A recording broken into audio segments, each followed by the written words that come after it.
Okay, ladies and gentlemen, I have Mr. Malcom Lawson. And for those of you that don't know Malcom yet, which is very odd, he is easily one of the first guys that I saw out there in the world that was very successful on YouTube. So what do I mean by that? I actually discovered him through searching for one of my coaching clients, and he had a video that had like 20 or 30,000 views. And I was like, oh my gosh, this guy's amazing. I actually looked at his channel and I called him up and I said, hey man, I'm interested in what you're doing. Then I found out that he previously was a professional YouTuber in a different industry, different topic. And then he got into real estate. And since real estate, brought in a ton of his YouTube knowledge and wisdom into real estate. And today, he's got a video on the 10 hacks to pay his mortgage off, has 500,000 views. He's got the #1 position in how to sell a house in the United States with a video right now. And he's was a brand new agent 4 or 5 years ago, has made now hundreds of thousands of dollars from organic commission checks, YouTube videos that he created, organically attracted clients, and he sold them houses. Has a amazing training program that I have done for real estate agents, a big Facebook group for realtors, and now has a ton of success stories. So I'm super appreciative of him. Today, we're going to dive into some questions about what to do as a new YouTuber now that you're finally getting off the fence, maybe some questions for some of the advanced guys. And we were just discussing, we have way too many things to talk about. We'll have to do a sequel. So Malcom, thank you so much for spending some more time with us. And I know for me, and this, well, I'll state this and I'm going to shut up, but, I know for me at the, here we are at the almost the end of 2021, and I now have 5 or 6 coaching clients who I've helped execute organic YouTube video strategy, mostly thanks to a lot of the stuff that you've taught me and taught a bunch of other agents. And we now have some amazing success stories, people making, multiple $100,000 closed year to date, and quite a few that'll probably pass over the $200,000 closed this year. And for my coaching clients, and I'd love to hear from you, these are relatively new YouTube channels, people that either started in 2020 and or started kind of right here within 2021. So it's amazing, guys. We've got a lot to learn from Malcom. But Malcom, I'd love to hear from you. Right now that you've been, you've built a good brand name and recognition in the industry as a professional YouTuber, what are some of the exciting case study or exciting, coach clients that or agents that that are killing it? Yeah, Patrick, thanks so much for having me on, man. I could talk about YouTube all day long. Yeah, so I know agents that are absolutely crushing it. I have one student. She took my course and she only has 500 subscribers. It doesn't sound like much. She told me she's getting about 15 leads a week right now, even with only 500 subscribers. And subscriber count is a bit of a vanity number. Really, it's your views that are most important, and really how many clients are actually calling you, how many leads are you getting from that. And there's a couple of case studies, really amazing ones. Jeremy Knight, for example, he didn't take my course, but I've been a mastermind partner with him. And in the last 24 months, he's essentially grown his channel from pretty much starting at 0 to 10,000 subscribers. He's just about to hit 10,000. And he's doing $50 million in volume this year in Austin, Texas. He says exclusively from his YouTube. His entire business is revolving around YouTube right now. And he's absolutely blowing up and dominating that market using YouTube. And yeah, he's absolutely crushing it. And that's really the only thing that he's doing right now. And yeah, he's a great case study. Everybody should go check out Jeremy Knight's channel. He's crushing it with it. There's another guy in Calgary, Canada, who I really like, Brad McCallan. And his strategy, he has YouTube, but he's also doing stuff on Instagram as well. And he's only been an agent 4 or 5 years as well. But his YouTube channel, I think it's like 15,000 subscribers now. Wow. And he's doing something really unique where he makes these beautiful, really elegant listing videos. And he gets mostly listing leads from his YouTube channel. I think last week he told me he's done $60 million in volume already this year, closed volume, almost exclusively from YouTube and his Instagram. He's pretty active on Instagram. Yeah. And so there are tons of case studies of people taking this stuff just to the next level. And what's really exciting is that this is still like a new frontier right now, right?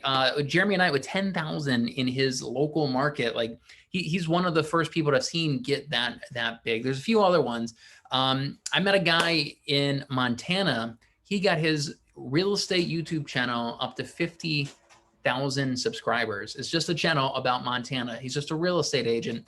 And it largely contributed to, he had one video that really exploded. It was Moving to Montana, What They Don't Tell You is the title. Nice. Last time I checked, it was like 2.5 million views on that one video. Yeah. And oh man, his channel, and he says he gets more leads than he can handle. Yeah. So just in the last 12 to 24 months, we've really seen this space really evolve for real estate agents. We're seeing agents pushing the boundaries of this and absolutely dominating. And you can't sit on the sideline anymore, man. If you've been sitting on the sideline for the last 12 months, you're missing out on these opportunities, and you're gonna let somebody else come in there and take this digital territory. And when somebody kind of takes that territory, it's gonna be hard for somebody else to come in and take it back from them. Yes. So you said, and guys, I interviewed Malcolm at the end of 2020. It was December 2020. And I said, Malcolm, what's the most important thing that you learned here at the end of 2020? And you said, hey, you said something to the effect of like, it's a land grab right now. Yeah. And it, now many, 10 months later, I really understand that well. And so as I'm working with, and I want some of your advice, because I'm working with some of my coaching clients right now on the topic. I have a new one that, we're going to be in Beverly Hills. It is very competitive environment. So for her to be able to pull off really competitive videos, it's going to attract a bunch of views and grab some clients out of a very busy competitive environment. That's going to be rough. Right? Versus a lot of my coaching clients right now, I go in and I look at their cities, I look at their counties, the areas, there's no other videos there. So for those, what would you say to those agents right now where there's literally no one in the space competing? What's some of that best advice right now for these guys who are either, the mistakes that these new people are making, or just any best advice for these guys who are just getting started with their YouTube videos in a no competition environment? Yeah, like what are you doing? Get off the sideline. This is a new frontier right here. This is a land grab. And if you don't have anybody in your city right now making this type of content, go and make it. There are so many other great creators out there in the real estate space. You can take their same video ideas and apply them to your city. Right. Some of the most popular videos, 10 things to know before moving to Maryland. Make 10 things to know before moving to blank. Pros and cons of moving to blank. Best neighborhoods to live in blank. Just take these video ideas and run with it and get that content out there for your local area before somebody else does. It is a bit of a land grab. You mentioned before that I have a video that ranks for selling your home, selling a house, how to sell a house, a bunch of these search terms. It's largely because I was one of the first people out there to get a video on that topic, Right. in 2016, 2017. And I've been able to just kind of hold that position since then. If somebody were to come along now and make pretty much that exact same video, YouTube's already, hey, look, this video's got plenty of credibility, has a high click-through rate. We know people like it. They're going to have a hard time, ranking because I've already dominated that space. So yeah, and it cracks me up. I mean, here's a guy, here's a YouTuber, comes into real estate, it's been in the business for maybe 2 years, notices that there's no video in the entire United States on the question, how to sell a house. And you shoot the video and it's got like 100,000 views or whatever, 80,000 views. Every time I look, I just laugh my face off. So, but for my friends out there, this is an amazing opportunity. You just got to get on it. So, Malcolm, it's, living in, moving to, buying in, right? The kind of the key phrases, right? Yeah.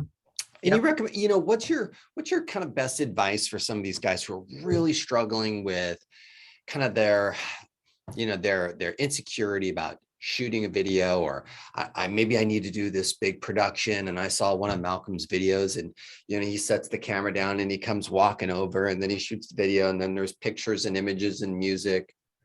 and they're paralyzed. What's your advice to these guys?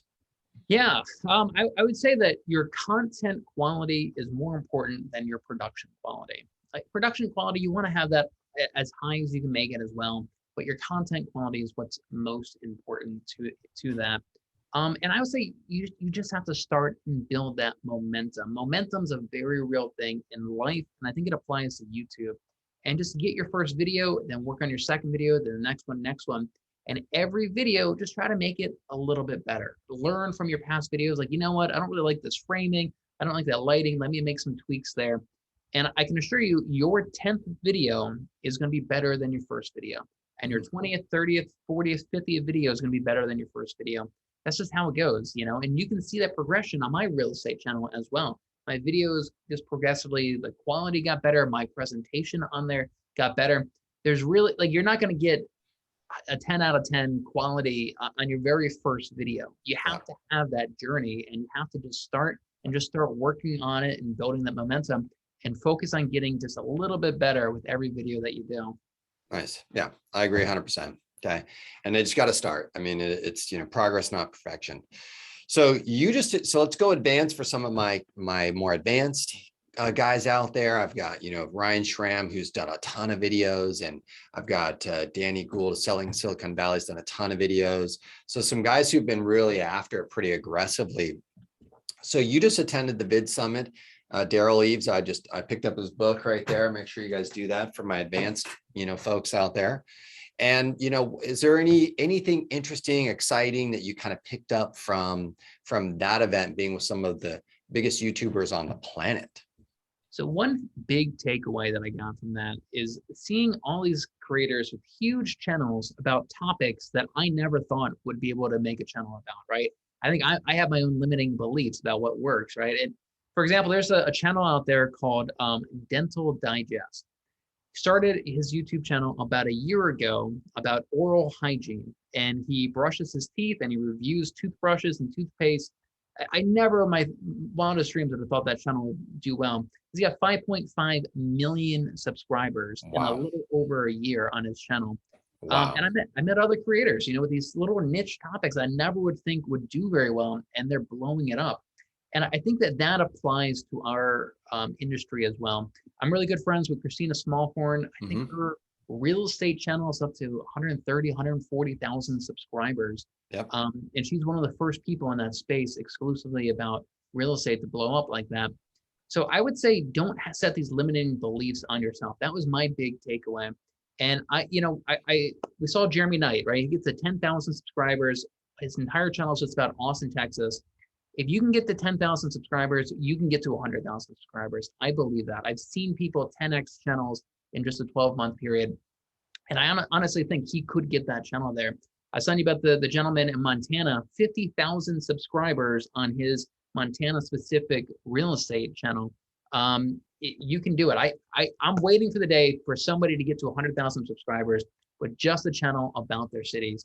So that was one big takeaway, is that I think I even had these limiting beliefs in how big our channels can get. Another big takeaway was Todd from YouTube. So somebody who actually worked at YouTube came and gave this presentation about the YouTube algorithm and revealing all the secrets about the algorithm. His big secret was, when you're talking about the algorithm, replace the word algorithm with audience. Yeah. Right? How do I optimize for the audience? Because the algorithm is optimized for the audience. The algorithm is optimized on what their behavior is, and really optimizing it to, what is it that they click on? What is it that they watch?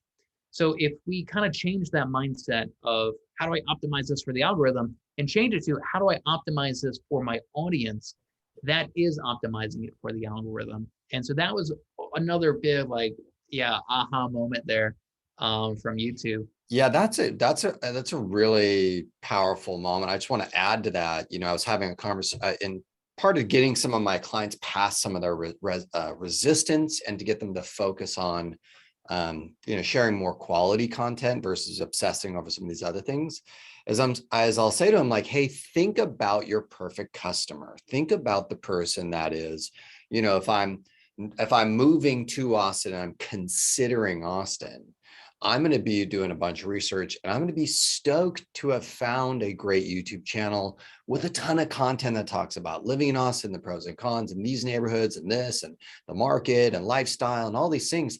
That's so powerful and are valuable to me. And so I'm constantly trying to tell them, like, stop trying to be like this perfect scripted agent and just be a perfect tour guide, right? To the people that are interested in your city, moving to, living in, and seeing what it's all about. And it's like, and I've been keep asking, like, who was the last person that you helped buy a home that didn't live in the area and you drove them on a tour? Like, what did you do? What did you say? Think about the perfect customer and then deliver, right? So I actually really like that kind of, algorithm versus audience, because it's like, that's who we're doing this for, right? And to kind of tap on them, so Christina Smallhorn, right? She's a good friend of mine. She actually gave a presentation at Vid Summit. All these, I saw that, by the way. yeah, I didn't see it yet. I bought the video. I bought but I saw that she was on the, on the list. And she crushed it. And so I recorded her entire presentation. I uploaded it in my Facebook group, Real Estate YouTube Mastermind, that I run with her. If anybody wants to watch that. And she crushed it. And what I loved about her presentation is that her big thing was find your Frank. And what she meant by that is that she envisioned who her audience is, and she literally gave him a name. Her target audience name is Frank. He's middle-aged. He doesn't have a whole lot of money, and he wants to buy a house and has a lot of questions. She literally envisioned this person and what his struggles are, and that is who she makes content for. Mm-hmm. So that's her big thing, is find your Frank, right? Realize who is your actual audience and who do you want it to be and what are their questions, and make your videos for one specific audience. Don't make it for everybody. Make it for one fairly specific person. And I like that little saying, find your Frank. Yeah, that's cool. That's her mantra. Yeah, I went through the Russell Brunson, click funnels, traffic secrets, .com secrets, expert secrets. And he was very deep into kind of your dream customer, outlining who they are, and, kind of understanding who they are and what they're all about. And like, I loved it because he'd be like, when they were reviewing like a new product or a feature or a new ad, they'd literally be like, all right, would Bob and Susie really appreciate this? And so they had like this litmus test that like all new content marketing features was designed for the perfect customer. And it's so powerful, right? Let's go. I want to go one more advanced question for you. And I know you mentioned this to me and I didn't understand it at the time, which is the difference between search, kind of SEO keyword, suggested, and browse. And I think you probably pointed it out to me, just like all high level people. It's like, search is one thing. It's kind of like the basics, but getting in suggested and browse is the true game where the big play happens. Yeah. Can you speak to that a little bit? Because I know I need to hear it again. And I know lots of people are going to need to hear this probably 100 times. So too often people focus on search traffic. They say, I want to rank in this search result. But I'll tell you that most viral videos, most videos that get millions of views, it's not from search. Right. Search is actually one of the lowest ways to get views. It's from YouTube understanding who your target audience is. They understand who your Frank is. They put your video in front of them. They put your video on their homepage. And so they categorize that as browse, because that's the user's behavior. They're just kind of browsing around YouTube, no real specific thing that they're looking for. So anything on the homepage, anything in your subscription feed, they categorize as browse. That is really what you want to optimize your content for. That is how you're going to get millions or hundreds of thousands or tens of thousands of views on your video. And it's largely based off of a user's past search or past video views, what videos they viewed in the past. And you can your view history, and you can actually go into YouTube and look at your view history. And if your son comes onto your account and he watches some Blippi videos, the next day YouTube's going to start suggesting Blippi videos to you, right, because in your watch history. So you can actually go into your watch history and delete videos from that if you don't want YouTube to optimize or show you more content like that. But thanks. I need to do that. yeah. But yeah, so you really want to optimize for browse. That's what my philosophy is. So how do you optimize for browse? Yeah. Well, you need to have something that if if YouTube just placed it in front of your target audience, it's so enticing that they would click on it and watch it, right? And so you have to create, have to have something that's very clickable. Clickability comes down to three things. One is going to be the actual topic of the video. You make a video about escrow accounts, nobody's going to click on that. It has to be a very clickable thing. The second is going to come down is going to be your thumbnail. It has to have a really clickable thumbnail that really entices people. And third has to be the title, and the title has to be very clickable as well. You don't want your titles to be a label. You want your titles to be like a headline of a newspaper or an article. Right. And if you do those three things, it's a very clickable topic. And if they place it in front of somebody on their home screen, they're more likely to click on it. That's really how you optimize your browse. And that's how videos go viral on YouTube, is they're just on people's home screens and they just kind of click on it. And so for me, I teach people to go after that browse traffic. Can you speak to the and I've been really seeing this. I was looking at Gary Vee's channel, and I was looking at the relationship of the thumbnail versus the title and how the two work together. Yeah. Because I mean, I don't know, and I'd love to hear you speak to this, but like I could see the most common mistake I made, and probably everybody makes in the beginning, is they actually put the same title on their thumbnail as they had in their title, and we're kind of wasting some space. So any kind of analogies or examples of how to play that game of thumbnail and title more effectively? Yeah, so it's super common to see people get a title and then just put the exact same title in the thumbnail. Right. And you look at this like, why am I reading the same thing twice? What really the purpose is that you want your thumbnails to be like a stop sign. If somebody's just scrolling through their subscription feed or scrolling through their homepage, they see your thumbnail. You want to be a scroll stopper. They're like, whoa, what is that? And so you want to have a thumbnail that complements your title and is very eye-catching. A couple of ways to do that is if you use a face with it, like, that's the YouTube face right there. Yeah. The kind of the shock face, you see that works very well. That gets people's attention. Bright colors gets people attention. And you really want to just to stop them in their track, get their attention. And then the next step of that user is they're going to read the title. And you want to have the title be very clickable as well. And there's a lot of people talk about how to optimize your titles for SEO and everything and cram all these keywords in there. I'll tell you, I think it's more important that you have a clickable title than it is to have keywords in there. I see some people that literally cram nothing but 3-4 keyword phrases into a title. And it's like, I read that, I have no idea what that means.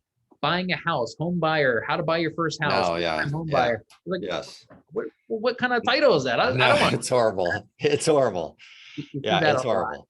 And you and I both know that that's people were trying to stuff it for SEO value, but I think what someone told me is, listen, Google's smart enough, right? They're smart enough. Google and YouTube are smart enough. You don't need to add 2-3, keywords into the title. It's really weird to look at.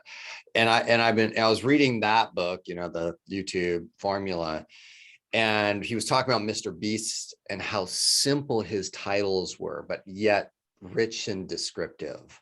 You know what I mean? And I was like, wow, so now I'm really trying to think through. It's like keeping the title very simple yet clear. Could you please help me out with this piece of advice? One of the things I'm trying to help my agents say, one of the things I'm saying is, if you make a promise that you're going to deliver a video on this topic, and if you don't deliver, that's actually a problem. Right.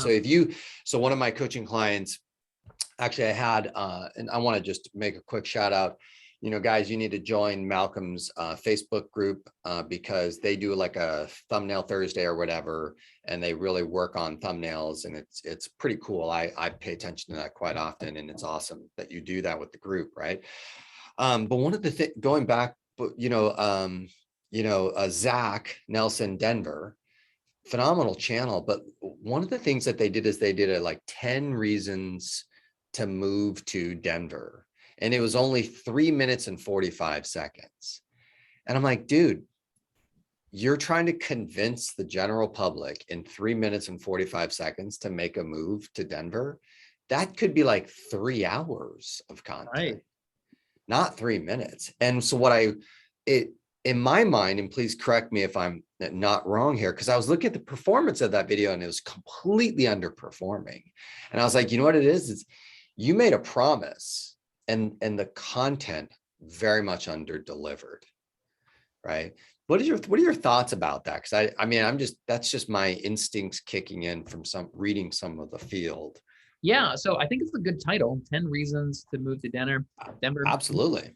Maybe you could spice it up a little bit, like 10 secret reasons or 10 best reasons, but as a decent title. A 3-minute video is very short on YouTube. That's like an Instagram or Facebook style video.